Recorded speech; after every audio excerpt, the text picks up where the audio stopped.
Hello everybody, it's another beautiful day out here in the round pen with Sable, and we've been in here for a little while already, just walking around, doing some stretching and some smaller circles and some larger lines again, just to get her warmed up.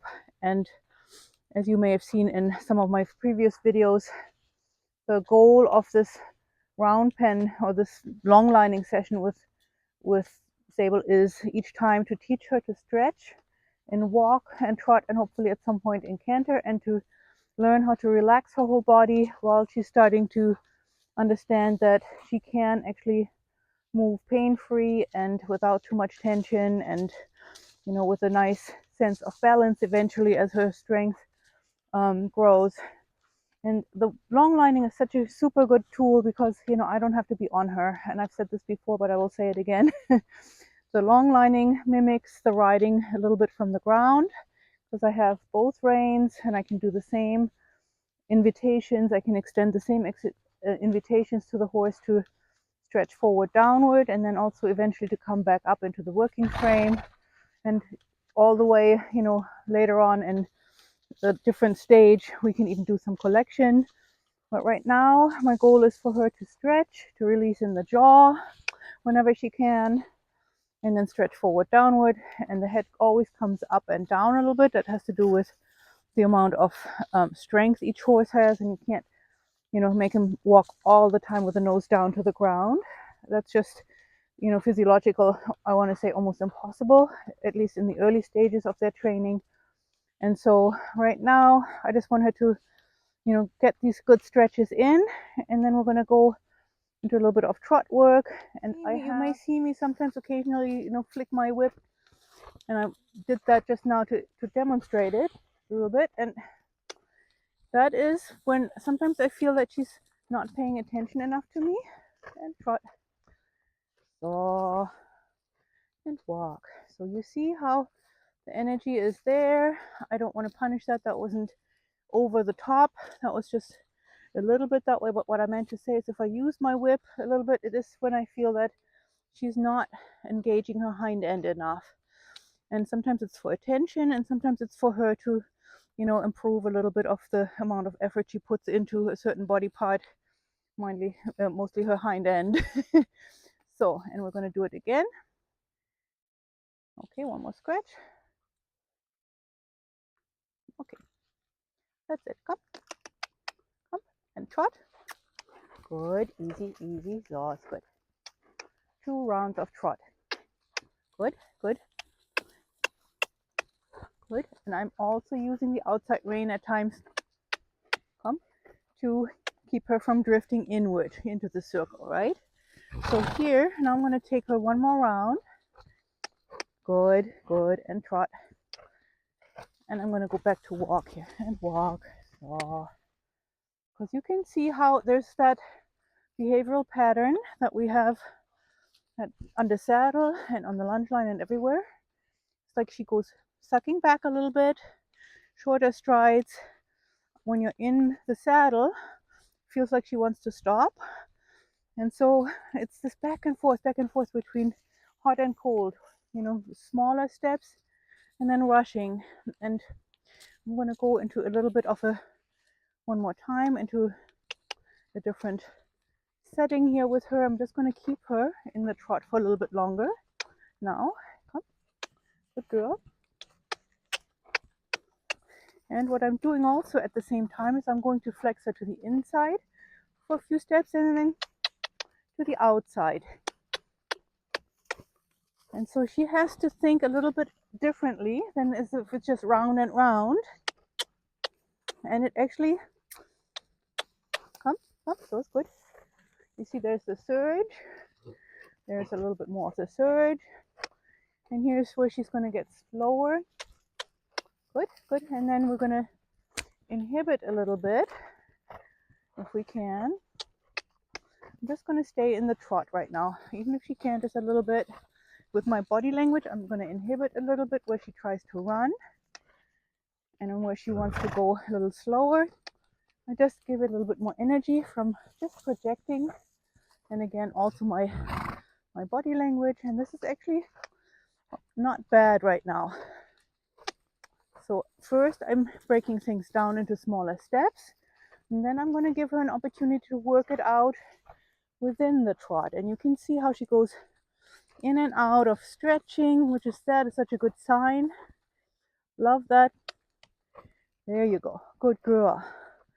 Stretching, I flex to the inside, I flex to the outside a little bit, and then she's stretching and releasing in her jaw and walking for a moment. That's okay. Now we're going to change directions. Oh, another itch is okay. All right. Good girl. Come. Gets a little bit of a walk break for a moment. Oh, that's a good girl. Yeah. Yeah. Very nice. And in the walk, she's stretching. So that is always a really good sign for me. To me, that I think that, you have a horse that is getting a little bit agitated in the trot mode, but then when she comes back into the walk, she can actually release that tension through her stretching. And then I'm going to not wait for too long. I'm going to put her right back into the trot. To this side, and I'm going to do the same thing. A little bit of inside and outside flexion. And I don't really care so much about and trot. About the shape that we're in particular, as long as it's somewhat a rounded circular shape. So, and you can see it's a little bit of the same here. Slowing down and then looking off, getting distracted a little bit. And so I'm just going to say to her, okay, you can look. You can even go a little bit behind the vertical. I don't care right now. Just want her to understand that in the trot and trot, yeah, a little bit of that extra energy there again. In the trot, she can find that more measured middle ground eventually, because I think that ultimately is what I'm working towards, that there's not this back and forth of trot, trot, trot, slow, and then fast, fast, fast. So I'm going to just work with her a little bit longer, come and trot, and not talk so much. I think that is a little bit distracting sometimes. Oh, and trot. And you can just watch it on your own for a moment here. So it's good. So it's good. So, so. So it's good. Good girl. Outside rein, inside rein. When I say outside rein or inside rein, then that refers to the amount of pressure I have, and it turns into an outside flexion or a little bit more inside flexion. And you can see this is better. It's more fluid. Come, come, come, weiter, weiter, weiter. So that was her idea, to walk there. But I don't want that yet. I don't want her to make her own decisions too much. I'll give her one more round like this. This is actually a good stretch, even if it's a little bit fast, but it's a good stretch. Good, good, good. So that's better. More fluid, more stretchy. Good, good. A little bit hasty, but I'm taking it in terms of my priorities being regularity of rhythm right now. And walk. So that was really lovely. So that is really what I wanted to get from her in both directions today. Yeah, so I'm going to give her a little bit of a walk break here. And while we're doing that, we're changing directions a little bit. I'm doing some turns so that she doesn't kind of drift off into like la la land and thinking perhaps something that's not productive when they start to think that the session is over already and we're picking it up again. With her, she's still very sensitive about those things. So I'm going to keep her busy moving her feet and her body in different directions as she's able to catch her breath a little bit, and as she's able to simmer down, the amount of adrenaline that may have accumulated in her brain. Come, come. And the only thing I want to do now to round it up is a little bit of canter towards the end. And it doesn't have to be long and drawn out. So we'll just go right into that from the trot. Good girl. So, and trot. So, good. So stretchy trot, ideally not too rushed. Like I said before, and before she gets too hasty, I'm gonna invite her. Und pass auf, pass auf. Und canter. Good girl. So, so. Good, good, good. Yeah, and it's fine if she wants to get a couple of yahoos out of there. So it's good. So it's good. So. Yep. I don't want to say too much no to her as we're in this beginning where I want her to have a little bit of fun with all of this. Not just have to be, so that's good. And walk. And not just be like on top of her every single step. And there's that itchiness again that I think is really more of a bit of a nervousness to let out some of the tension. But maybe it really is itching her. Who knows? I don't know. So a little bit of a walk break, not very long. Walk, good girl. Just to have her catch her breath a little bit. So, and then we're gonna go change directions. Oh, wait for me. Good girl. So, very nice. Good, good. So, that's a good girl. So,